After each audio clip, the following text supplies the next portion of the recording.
This evening, I was briefed by representatives from the UK Air Accidents Investigation Branch, or AAIB. They informed me that Inmarsat, the UK company that provided the satellite data, which indicated the northern and southern corridors, has been performing further calculations on the data using a type of analysis never before used in an investigation of this sort. They have been able to shed more light on MH370's flight path.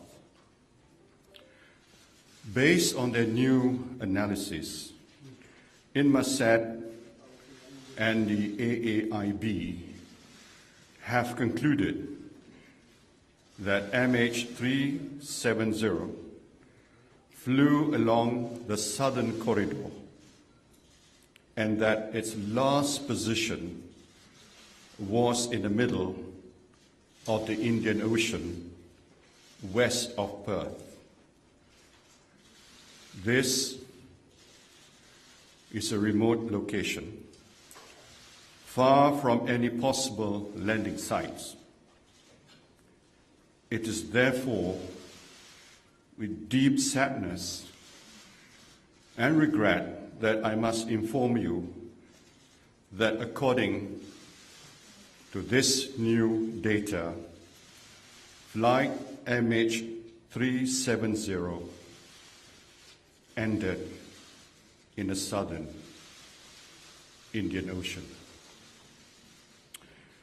We will be holding a press conference tomorrow with further details. In the meantime, we wanted to inform you of this new development at the earliest opportunity.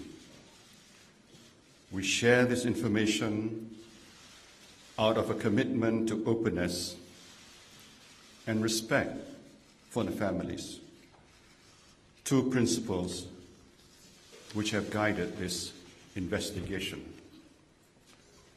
Malaysia Airlines have already spoken to the families of the passengers and crew to inform them of this development.